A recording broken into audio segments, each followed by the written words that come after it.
Selamat datang di hutan Kota Bonawang, sebuah kawasan yang memegang peran vital sebagai paru-paru bagi kota-kota Mobagu. Kawasan ini merupakan aset strategis seluas 4,23 hektar yang terletak tepat di pusat kota. Secara ekologis, hutan ini sangat kaya, menyimpan 90 hingga 100 jenis vegetasi tumbuhan beragam dan menjadi habitat bagi 25 jenis satwa liar, termasuk monyet dan burung. Fungsi kawasan ini sangat krusial, tidak hanya sebagai destinasi ekowisata, tetapi juga sebagai penyaring polusi udara dan pusat konservasi keanekaragaman hayati lokal. Mengingat pentingnya fungsi ekologis tersebut, praktikum ini kami susun dengan tujuan yang terukur.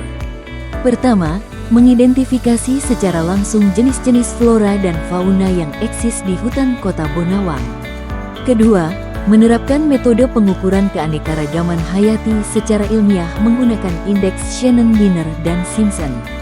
Ketiga, menganalisis struktur komunitas tumbuhan melalui perhitungan proporsi individu dan dominansi spesies pada setiap lokasi pengamatan menggunakan metode transect line untuk mendapatkan data biodiversitas yang akurat.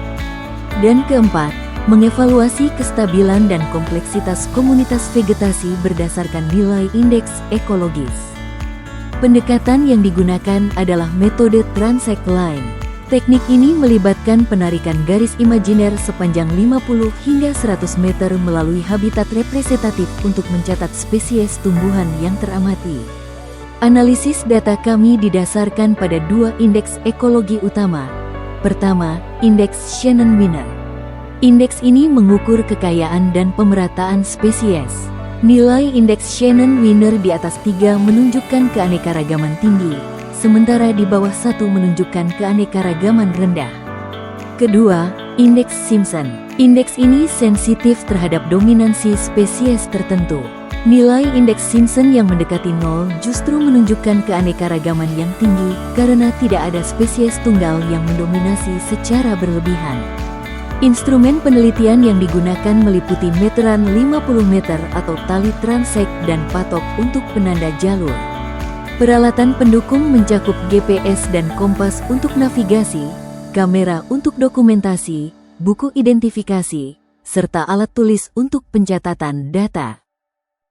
Prosedur kerja kami dimulai dengan orientasi lapangan atau reconnaissance survey untuk menentukan 3 titik pengamatan yang representatif secara perpesif. Kemudian, kami melakukan penentuan transect sepanjang 50 meter menggunakan tali. Tahap selanjutnya adalah pencatatan data yang meliputi nama spesies, jumlah individu, dan tinggi tanaman. Terakhir, seluruh data dikompilasi untuk analisis indeks ekologis. Mari masuk ke hasil pengamatan. Di titik pengamatan 1, kami menemukan 7 spesies dengan total 81 individu. Vegetasi di sini didominasi oleh nenas, Ananas commosus, sebanyak 36 individu atau sekitar 44% dari total populasi. Banyaknya nenas menunjukkan bahwa area transect ini memiliki celah kanopi yang memungkinkan cahaya matahari menembus ke lantai hutan, mendukung pertumbuhan herba, meskipun tetap ada pohon besar seperti nantu dan mahoni.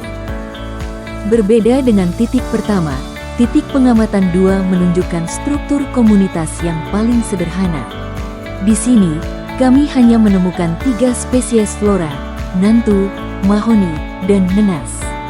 Rendahnya kekayaan spesies, richness, di titik ini mengindikasikan adanya faktor pembatas lingkungan atau riwayat gangguan yang menyeleksi spesies, sehingga hanya spesies yang toleran yang mampu bertahan. Hasil paling menarik ditemukan di titik pengamatan 3.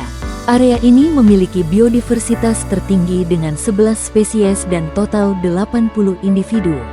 Strukturnya sangat kompleks dan heterogen. Kami menemukan pohon-pohon besar seperti kamiri dengan tinggi mencapai 50 meter dan nyatoh setinggi 30 meter. Distribusi spesies di sini juga sangat merata, dengan spesies dominan seperti salam dan bintangur masing-masing menyumbang sekitar 23% populasi. Ini mencerminkan ekosistem yang paling stabil. Jika kita bandingkan ketiga titik tersebut secara statistik, titik 3, Batang biru jelas unggul dengan indeks Shannon-Wiener tertinggi sebesar 2,0188 yang masuk kategori sedang ke tinggi. Sebaliknya, titik 2 memiliki nilai indeks Shannon-Wiener terendah yaitu 1,0928 yang menunjukkan komunitas yang kurang kompleks. Titik 1 berada di posisi intermediat. Data ini mengkonfirmasi bahwa titik 3 adalah area dengan kesehatan ekosistem terbaik.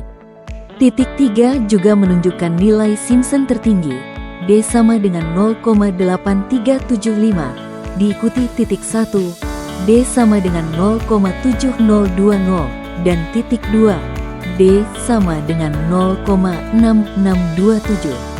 Nilai Simpson yang lebih tinggi menunjukkan keanekaragaman yang lebih besar dan dominansi yang kurang kuat dari spesies tertentu. Interpretasi ini konsisten dengan nilai Shannon-Wiener.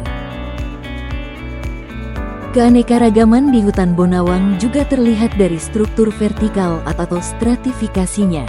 Terutama di titik 3, kami melihat formasi lengkap hutan tropis. Understory 0,5 sampai 1 meter diisi oleh herba dan rumput seperti pakis. Midstory 1 sampai 10 meter dihuni oleh pohon muda. Overstory 20 sampai 50 meter dikuasai oleh pohon raksasa seperti kamiri dan nantu. Stratifikasi yang berlapis ini sangat penting karena menciptakan banyak niche atau relung ekologis, memungkinkan berbagai spesies hidup berdampingan tanpa kompetisi berlebihan. Terkait fauna, selama pengamatan Transtek, kami tidak menemukan satwa liar secara langsung. Namun, bukan berarti hutan ini kosong. Literatur mencatat adanya berbagai jenis fauna di sini. Ketidakhadiran mereka saat survei kemungkinan besar disebabkan oleh waktu pengamatan yang terbatas pada pagi hari, pukul 9.00 sampai 12.00, dan perilaku alami satwa liar yang cenderung menghindari aktivitas manusia. Demikian pemaparan hasil observasi kami. Hutan Bonawang adalah aset tak ternilai yang membutuhkan pengelolaan berbasis data ilmiah agar tetap lestari. Terima kasih atas perhatian Anda.